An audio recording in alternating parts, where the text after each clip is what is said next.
Bonjour loves, the Phantom VA here, and for tonight's video, whenever you are watching, is going to be part 6 to the Robin Arellano Listener series. I apologize for being gone for so long. I hope you all can forgive me, and yeah, I hope you enjoy the audio. Au revoir.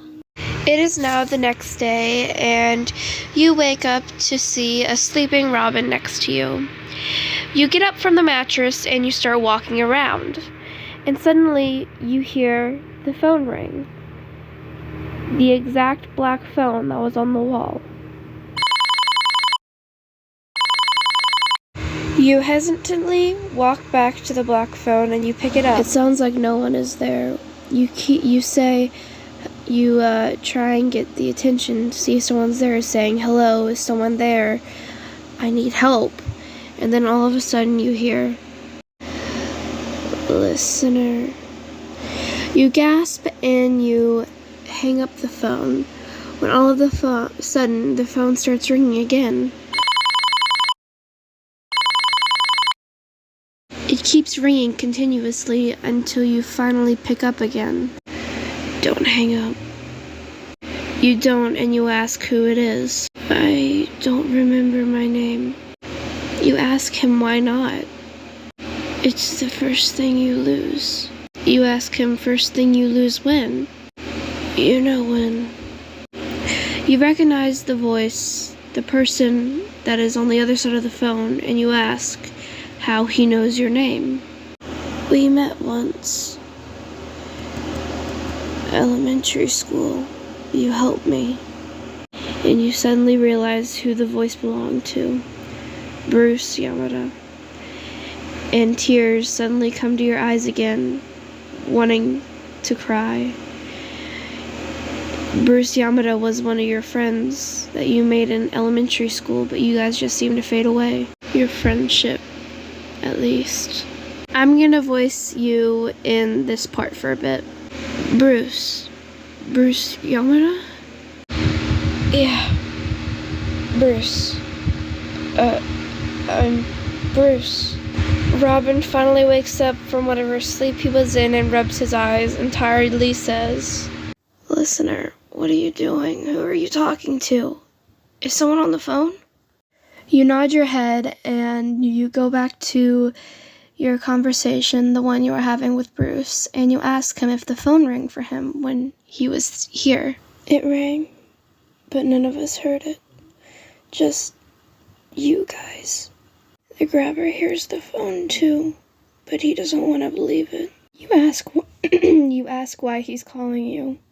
"Elementary school. You helped me." "Listener, there's a dirt section of the floor in the hallway where the tile is loose. Dig down underneath the foundation." I tried, but there wasn't enough time for me to dig up and go out the other side. You ask Bruce if you and Robin have enough time, when all of a sudden you just hear static, and the phone clicks, and the static stops. You start screaming hello, but no one answers. Listener. Hey, what's going on? What's wrong?" You start explaining the conversation you had with Bruce, and Robin has a surprised and distraught look on his face. But slowly, his face turns into one of determination, and he says, "We're gonna make it out of here, listener, don't worry. Let's go see if we can find that tile, yeah?" Robin gives you a small smile, trying to comfort you. You smile back, and you both run to the hallway and look for the loose tile that Bruce was talking about, and after a couple of minutes, you guys finally find it. You immediately try and get the tile off, the loose tile, and you accidentally hurt your hand in the process. You hold your hand in pain as it starts bleeding, and when you look up, you see Robin searching for something. "Come on, where is it? Got it." Robin pulls out his pocket knife. He smiles widely and says, "That motherfucker didn't even check me." Let's get this tile open. Once he uses his pocket knife and manages to open up the tile, he sees you holding your hand to your chest, and he asks, "What's wrong?" "Hey, listener, what's wrong? What's wrong with your hand?" You try to convince him and say you're fine, when he looks to your hand and sees the blood dripping from it. "Listener, let me see your hand." You sigh and you give Robin your hand, and he looks down at it. "Listener, you should have told me you were hurt. That's looks like a lot of blood. Let me see if I can..." Shit, I must have dropped my bandana when I was taken. Okay, solution. Here, why don't we do this? Robin takes his pocket knife and tears a piece off of his shirt. Robin takes the fabric and he wraps it tightly around your hand. There, that should do it. Until we get out of here. You nod your head and then you both continue digging from where you removed the tile. We're gonna go to Finney's point of view. Okay. Gwen, are you sure you didn't have another one of your visions? There has to be something, right? I did have a vision, in class. I'll tell you about it. Good. We should go somewhere else, though. I don't want people overhearing our conversation. Yeah, sure, Finn. Let's go over there. Finney and Gwen walk over to the spot, wherever it is, and Gwen starts telling Finney about her vision/dream. After Gwen told Finney about her vision/dream, Finney goes walking down the sidewalk. "Finn, what are you doing? We have to go home." "I'm just gonna explore around the block, Gwen. I need to take a breather." Gwen nods and she walks back to the Blake household, and Finney continues walking down the sidewalk. A couple of minutes go by as Finney is walking, and a million thoughts are going through his head, but one thought sticks out amongst the rest. Why couldn't it have been me? Finney doesn't realize as tears start to roll down his cheeks.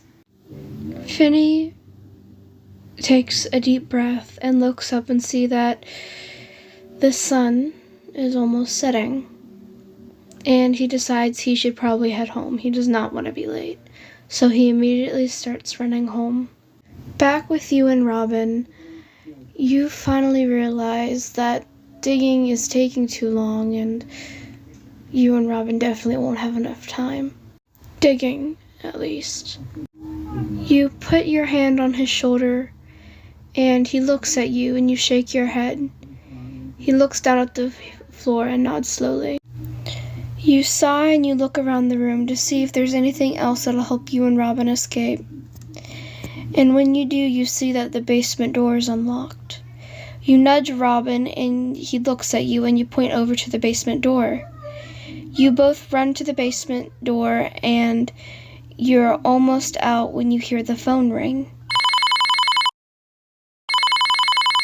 You and Robin both try to ignore it, but it keeps ringing and ringing until you both sigh and walk over to the phone and you pick it up. Before you could ask who it was, you hear a voice. "Don't go upstairs." Robin yells a question as he hears this. "Why not? The door is unlocked. Me and Listener have a chance to escape." "Because it's a trap." Robin sighs and turns to you and asks, "Is this Bruce, the one you were telling me about?" Robin sighs once again and leans against the wall. You ask who you are speaking to and the voice says, "I don't remember." You ask the voice if there was anything he does remember. "I delivered newspapers." You murmur under your breath, saying, "Billy. You're Billy Showalter." Maybe. Robin joins in on the conversation and says, "No, you're Billy. Do not go upstairs." You ask Billy what the grabber is doing. "He's waiting on the other side with that fucking belt. He'll beat you with that belt until you pass out. It hurts, kid. It hurts real bad. You'll beg him to stop. We all did. But he'll just keep doing it." The phone suddenly cuts off and you start screaming, "Hello? Hello?" You put the phone up and you turn to Robin with a sad look on your face, and he opens out his arms. You hug him and he hugs you back tightly.